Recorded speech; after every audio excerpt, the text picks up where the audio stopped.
Then Zee Entertainment released its numbers earlier today.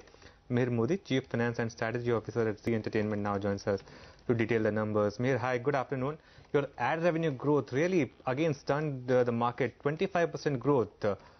What contributed to this kind of growth, and is it sustainable? We're very satisfied with the 25% ad revenue growth that we've had. I think I would break it down into two parts. One is it comes from the new channel launches that we had in the last 12 months or so, which mainly ENT TV, which we launched in March, and Zindagi, which we launched in June of last fiscal. So those two were not fully in the last quarter, or rather the same quarter of last year. So that has indeed added to the growth. Having said that, even on our existing businesses, particularly the regional channels, have done very, very well for us. And on those channels as well, we've grown ahead of market. So overall, the growth has come from a well-balanced portfolio mix and as desired. So is this growth rate sustainable at these levels?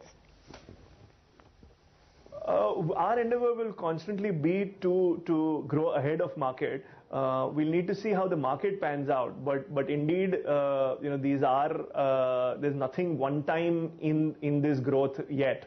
So I would like to believe that we would want to get there sustainably over the next few quarters as well. Okay, the margins we understand came in lower year on year because of high content costs of ENT TV. Could you give us some color on the expenditure on content, and do you see margins improving in the following quarters? Sure. So the way we would like to talk about the ENT TV content cost is with reference to a pre-launch EBITDA margin. Before we launched ENT TV in March earlier this year, our EBITDA margins were in the range of 27%. In the quarter of launch, which is the Jan-Feb-March quarter of FY15, the margins went down to about 20%. And now, as the sales picks up for that channel, along with its viewership, our margins will creep back up again. So that's the way I would talk about the ENT TV margins. Our underlying business is healthy, and it continues to do what it was doing pre-launch, and the remaining effect will be predominantly because of the ENT TV costs that are built in. Of course, as we go ahead, we may make decisions relating to adding more content to ENT TV, and that would also be available in the public domain to see, and therefore you can do your math accordingly. You had guided FY16 margins to be subdued at 25%. When do we see them going back to the earlier levels of, say, 28, 29%? What we have guided early on, is that for FY16, we may be at a 25% kind of margin for the full year. And at this stage, we believe that that's the number we will end up at. Hopefully, in the year after, we should get back to the normal levels of margin, as the margins on even our base businesses would contribute to margin improvements. There are two ways to look at this. One is that when will this channel break even? I mean, clearly, the channel of this size and stature and genre breaks even in about 3-4 years time frame. We definitely want to do it sooner. And post that, of course, the margin build-up will happen. But in the meanwhile, our other businesses, other channels which are in the investment phase, will also add to the margin improvement, and therefore it's kind of safe to assume that next year is when we should be there.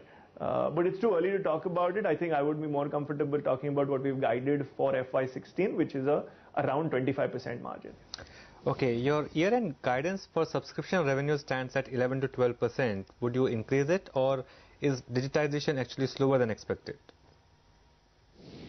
I think the impact of digitization may not fully come in this year, because the phase 3 and deadline is only 31st December of this fiscal, which means that the real work will start happening from the 1st of January, and in the next 3 months, Jan, Feb, March, which are a part of this fiscal, you may not see revenues accruing on account of the digitization process. Having said that, there is clear momentum that we see on the phase 1 and 2 ARPU increases. So that should help us keep this at a 11-12% level of growth on the subscription side. Also, there is another variable that has been unfolding and will unfold even more over the rest of the year, which is the RIO pricing.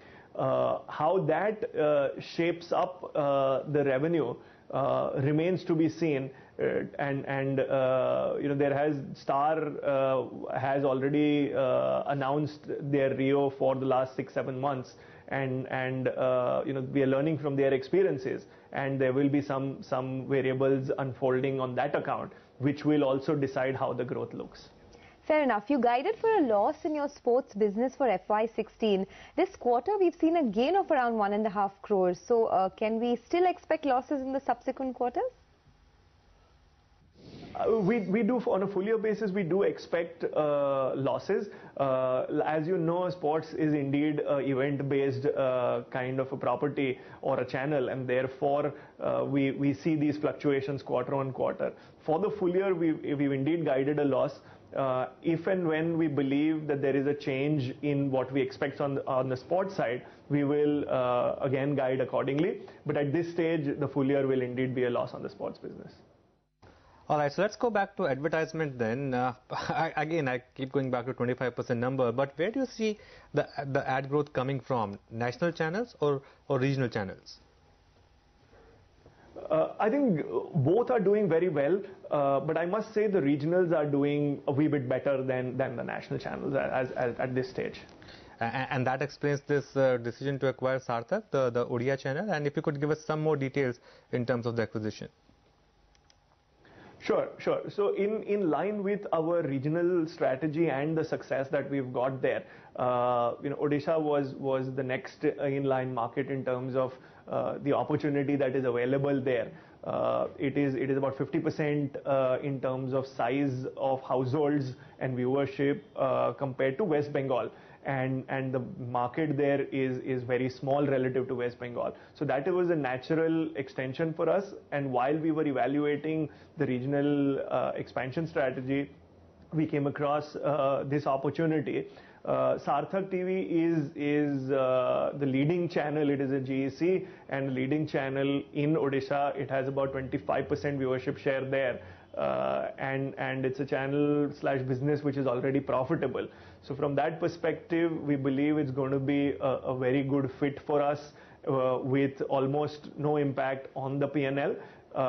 We have approval from the board for a maximum consideration of 115 crore for 100% of the equity. So it will be an all-cash deal. And once the regulatory and other approvals come off, we will start consolidating it. Net, we believe it is going to be an accretive acquisition from our shareholders' perspective. Okay. So by when can we expect this channel to break even then? So this made sense for us and for the existing promoters. We would rather do it all cash than dilute the equity of our existing shareholders. All right. Thanks a lot for that.